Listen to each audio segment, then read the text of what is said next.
Hello dear students, आज के session में मैं आपको जैक के बारे में बात करने वाला हूं। जैक यानी कि जॉइंट एडमिशन काउंसलिंग, जो दिल्ली के कॉलेजेस के लिए होती है और उसमें 4 मेजर कॉलेजेस हैं। वैसे तो 5 कॉलेजेस उसमें आते हैं, लेकिन इन 4 कॉलेजेस के बारे में मैं आज बात करूंगा। उनमें है Delhi technical university, NSUT, IIIT and IGDTU।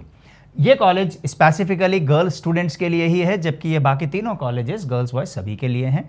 In colleges के लिए अलग से काउंसलिंग कंडक्ट की जाती है, जो कि जैक के नाम से होती है और इसका पोर्टल ओपन हो चुका है, चॉइस फिलिंग उसमें चल रही है। तो यहाँ पर सभी स्टूडेंट्स ऑल ओवर इंडिया, सभी स्टूडेंट्स इनमें पार्टिसिपेट कर सकते हैं। दिल्ली में ये कॉलेजेस एग्जिस्ट करते हैं, लेकिन इन कॉलेजेस की कुछ खास बातें हैं और ये कॉलेजेस बहुत अच्छे कॉलेजेस हैं। DTU, NSUT, IIIT, ये कॉलेजेस बेसिकली अगर मैं बात करूं तो टॉप NITs के बराबर प्लेस किए जाते हैं। NIT त्रिची, वारंगल, MNIT जयपुर, सूरतकल, उनके बराबर इनकी रेपुटेशन है। इनसे पास आउट स्टूडेंट्स का एक बहुत अच्छा एलुमनाई नेटवर्क है।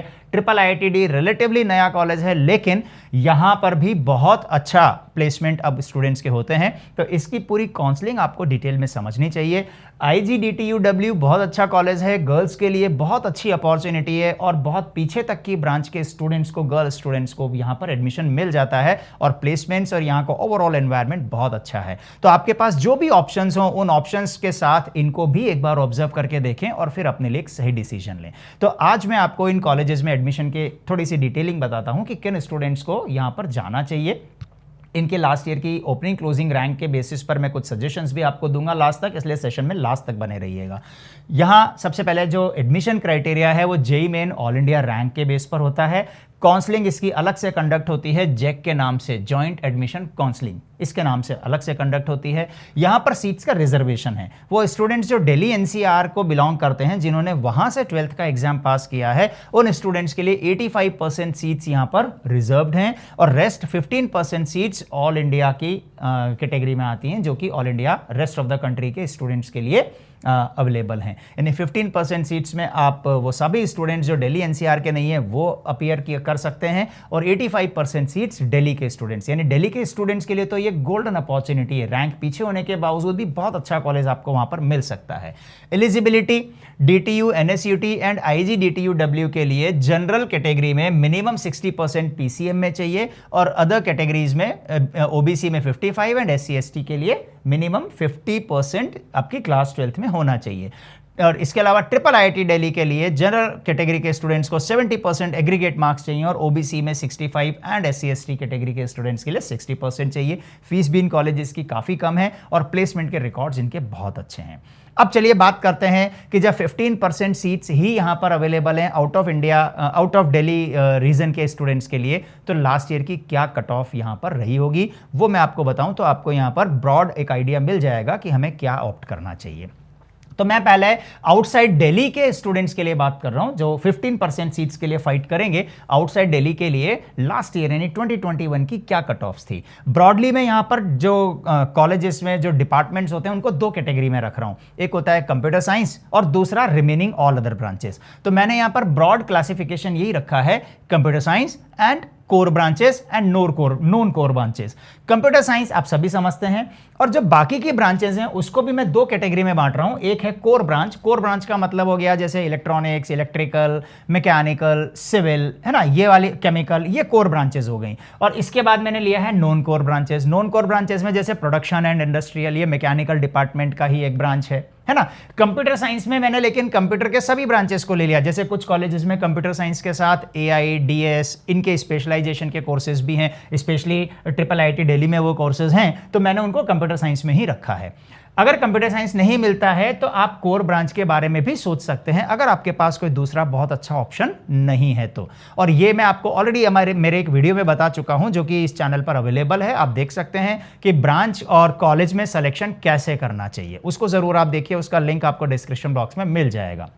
ओपनिंग क्लोजिंग रैंक्स को रीड करने की जरूरत नहीं है, आप इसको देख सकते हैं कि कंप्यूटर साइंस में जनरल कैटेगरी में लास्ट ईयर 2343 पर क्लोज हो गया था। मतलब इतना अच्छा कॉलेज है, JEE मेन में ऑल इंडिया रैंक 2343 पर यह कॉलेज क्लोज हो गया और ये टॉप एनआईटीज के बराबर प्लेसमेंट आ जाता है, टॉप एनआईटीज के बराबर क्लोजिंग यहां पर चली जाती है, यानी जयपुर एमएनआईटी से भी बेहतर पोजीशन यहां पर आप देख सकते हैं। इसके अलावा कोर ब्रांचेस में जैसे मैंने आपसे कहा कि मैकेनिकल आ गया है, इलेक्ट्रिकल आ गया है, इलेक्ट्रॉनिक्स आ गया है, सिविल आ गया है, केमिकल आ गया है, यानी 23,000 रैंक तक भी बच्चे को कोर ब्रांच मिल गया।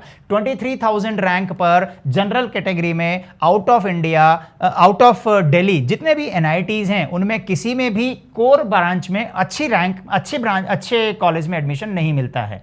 आपको मैं फिर से रिपीट कर रहा हूं, 23,000 रैंक तक जितने भी एनआईटीज हैं, टॉप एनआईटीज की बात कर रहा हूं मैं, टॉप एनआईटीज में आ गया त्रिची, वारंगल, सूरतकल, एमएनआईटी, दुर्गापुर, राउरकेला, ये सब एनआईटीज आ गई, नागपुर, जबलपुर, कुरुक्षेत्र, सूरत, उनमें 23,000 ऑल इंडिया रैंक तक यूजुअली अच्छी ब्रांच नहीं मिलती है। लेकिन एनएसयूटी में आपको कोर ब्रांच में एडमिशन मिल रहा है जनरल कैटेगरी में, यानी ये अच्छा कॉलेज है और स्टूडेंट्स यूजुअली अवॉइड कर जाते हैं, उन्हें पता नहीं चलता कि इसके लिए अलग से काउंसलिंग होनी है। इसका मैं आपको इसीलिए यहां पर बता रहा हूं।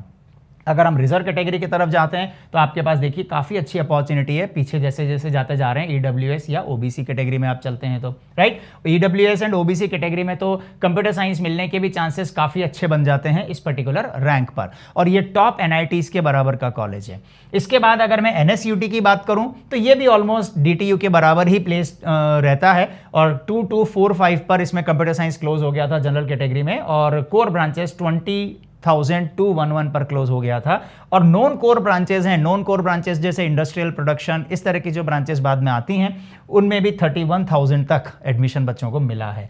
अगर मैं ट्रिपल आईटी दिल्ली की बात करूं तो ट्रिपल आईटी दिल्ली में ब्रॉडली दो ही कैटेगरीज हैं, एक कंप्यूटर साइंस डिपार्टमेंट की कोर ब्रांच है, इसके अलावा computer science with specialisation in data science, with specialisation in AI, IoT, इस तरह के डिफरेंट कोर्सेज हैं जो कि कंप्यूटर साइंस डिपार्टमेंट में ही आते हैं। और 7,000 रैंक तक भी बच्चों को कंप्यूटर साइंस के जनरल कैटेगरी में, all India rank, JEE Main में, इस रैंक तक भी बच्चों को लास्ट ईयर एडमिशन मिला। और इलेक्ट्रॉनिक्स एंड कम्युनिकेशन इंजीनियरिंग में 9,000 रैंक तक। तो आप देख सकते हैं कि अच्छे कॉलेजेस हैं, और यहां पर इन दो डिपार्टमेंट्स के अलावा और कोई ब्रांच नहीं होती है ट्रिपल आईटी दिल्ली में, इसलिए इसको मैंने यहां खाली छोड़ा हुआ है। इसके अलावा मैं जो गर्ल्स के लिए स्पेशली कॉलेज है IGDTUW, Indira Gandhi Delhi technical university for women, इसमें बहुत अच्छी अपॉर्चुनिटी बनती है स्पेशली गर्ल कैंडिडेट्स के लिए। आप देख सकते हैं कि जनरल कैटेगरी में आउटसाइड दिल्ली के जो गर्ल्स हैं उनको 22,000 तक भी यहां पर एडमिशन मिल गया है कंप्यूटर साइंस जैसी ब्रांच में। तो इस कॉलेज को बिल्कुल भी मिस नहीं करें। और अब अगर मैं आपको दिल्ली की बात करूं, ये तो आउटसाइड दिल्ली की बात हो गई जो कि केवल 15% सीट्स के लिए फाइट कर रहे हैं। अगर मैं दिल्ली रीजन की बात करूं तो आप देखेंगे कि दिल्ली के स्टूडेंट्स के लिए तो एक लॉटरी से कम नहीं है। DTU जो कॉलेज है वहां पर 8,000 तक जनरल कैटेगरी में आपको एडमिशन मिला है, NSUT में 7,500 तक, ट्रिपल आईटी दिल्ली में 15,000 तक कंप्यूटर साइंस डिपार्टमेंट के कोर्स मिल गए हैं, और IGDTUW में आपको 35,000 तक गर्ल कैटेगरी में आपको यहां पर कंप्यूटर साइंस का में एडमिशन मिल गया है। तो ये बहुत अच्छे ऑप्शंस हैं, और इन ऑप्शंस को आप अपने जो जोसा के थ्रू मिल रहा है या आपके पास इसके अलावा भी और कोई ऑप्शन अगर प्राइवेट कॉलेजेस के हैं तो उन्हें जरूर कंपेयर करें और फिर अपना डिसीजन लें, राइट। और इसकी काउंसलिंग ओपन हो चुकी है, तो आप जैक के नाम से सर्च करेंगे, आपको बहुत आसानी से वो काउंसलिंग पोर्टल मिल जाएगा, उसमें रजिस्टर कीजिए और चॉइस फिल करना शुरू कर दीजिए। मैं आपको कुछ रिकमेंडेशंस देता हूं कि आपको किन जो आउटसाइड दिल्ली के स्टूडेंट्स हैं या दिल्ली रीजन के स्टूडेंट्स हैं उनमें कौन कौन से स्टूडेंट्स को इन कॉलेजेस के लिए अप्लाई करना चाहिए, है ना। जैसे जनरल कैटेगरी में मैं बोलूंगा कि लगभग 20,000, बल्कि अगर आपका कंप्यूटर साइंस से सपना है तब तो लगभग 10,000, लेकिन अगर आप कोर ब्रांच में चाहते हैं तो लगभग 25,000 तक की रैंक तक आप यहां पर जा सकते हैं। मैं सजेस्ट करूंगा कि लगभग 25,000 तक की रैंक जिनकी है जेई मेन में वो यहां पर अप्लाई करें। ईडब्ल्यूएस में लगभग 40,000, ओबीसी में लगभग 60,000, और गर्ल्स कैटेगरी के जो स्टूडेंट्स हैं वो लगभग 50,000 की रैंक तक भी अगर अप्लाई करें तो उन्हें अच्छा ऑप्शन मिल जाएगा। अगर मैं दिल्ली रीजन की बात करूं तो दिल्ली रीजन में ऑल इंडिया रैंक अगर 60,000 तक है तो आपको जरूर इन कॉलेजेस को ऑप्ट करना चाहिए। ईडब्ल्यूएस और ओबीसी कैटेगरी के लिए इसी तरह से आप यहां पर देख सकते हैं, ओबीसी में लगभग 2 लाख और जनरल जो गर्ल्स हैं उनका लगभग 70,000 तक की रैंक वाली स्टूडेंट्स को मैं रिकमेंड करूंगा कि इन कॉलेजेस को जरूर अपनी लिस्ट में रखें और एक अच्छे कॉलेज की अपॉर्चुनिटी साथ में लें। So that's it my dear students, JAC counselling एक बहुत अच्छे कॉलेज का ऑप्शन आपको देती है, इसलिए इस कॉलेज को अपने बाकी कॉलेजेस के ऑप्शंस के साथ कंपेयर करके फिर अपने लिए एक अच्छे कॉलेज का सिलेक्शन करें। काउंसलिंग से रिलेटेड और भी रेगुलर सेशंस मेरे इस चैनल पर आ रहे हैं, आप रेगुलर उनको वॉच कीजिए और कनेक्टेड रहिए। Stay tuned. Thank you very much. Wish you all the best.